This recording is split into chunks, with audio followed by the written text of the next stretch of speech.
நடுவர் அவர்களே, பிறந்தவுடன் நமக்கு கிடைக்கும் தாளாட்டு, இறந்தவுடன் நமக்கு கிடைக்கும் நீராட்டு, இதற்கிடையில் நமக்கு கிடைக்க வேண்டும் பாராட்டு என்று சொன்னால் நாம் சாதாரண வாழ்க்கை வாழ்ந்தால் பத்தாது, சாதனை புரிந்த வாழ்க்கை வாழ்ந்தால்தான் பாராட்டு கிடைக்கும்.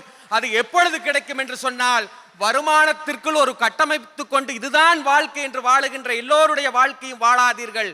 வருமானத்தை தாண்டிய வாழ்க்கை என்னால் வாழ முடியும் என்று வாழ்ந்து காட்டுங்கள். அப்பொழுதுதான் பாராட்டு கிடைக்கும்.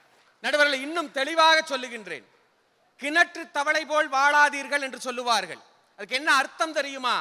எந்த அறிவும் தெரியாமல் வாழ்ந்து விட்டு இறந்து விடாதீர்கள் என்று சொல்லுவதுதான் கிணற்று தவளை வாழ்க்கை. அதுபோல நான் சொல்லுகின்றேன், கூண்டு கிளி வாழ்க்கையை வாழ்ந்து விடாதீர்கள் சகோதரிகளே.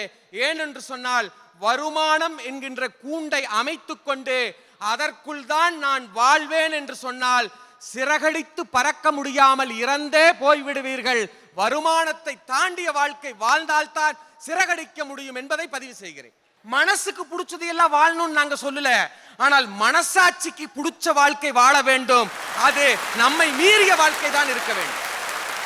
சார், இன்னும் எளிமையா சொல்ற சார், ஒரு ஏழை குடும்பத்தில் 10,000 20,000 கொடுத்து செல்போன் வாங்க முடியுமா?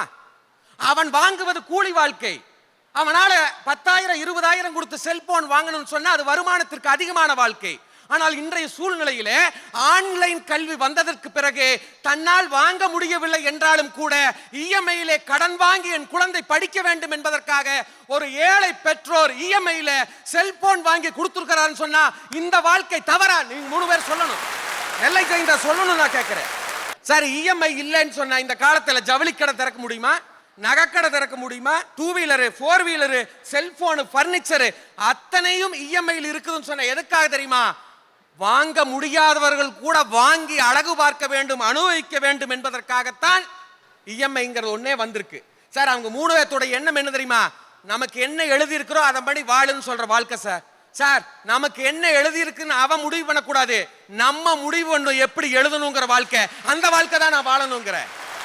நான் பொறியியல் கல்லூரி மாணவர்கள் என்பதால் உங்களிடம் சொல்லிவிட்டு செல்கிறேன். இன்ஃபோசிஸ் என்கின்ற நிறுவனம் இந்தியாவிலே டாப் நிறுவனங்களிலே ஒன்று.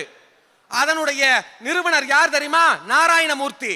அவர் ஒரு சாதாரண கம்பெனியிலே உங்களை போல பிஇ முடிச்சுட்டு ஒரு வேலையில் இருக்கிறவர் தான்.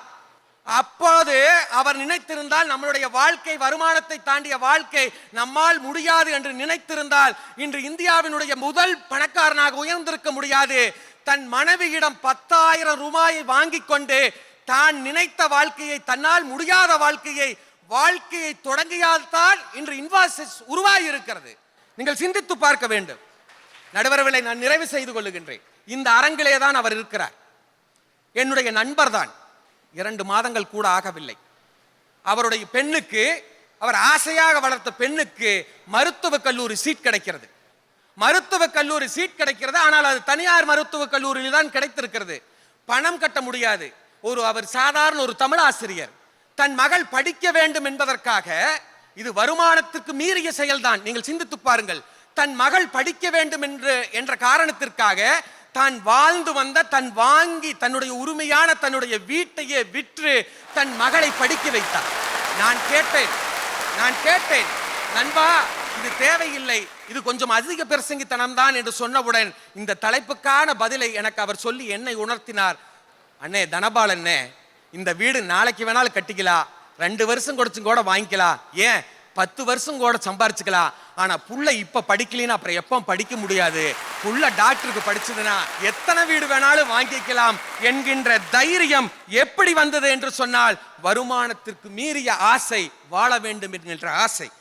தேடல் உள்ள உயிர்களுக்குத்தான் தினமும் பசி இருக்கும். தேடல் என்பது உள்ளவரை வாழ்க்கை ருசி இருக்கும். நன்றி, வணக்கம்.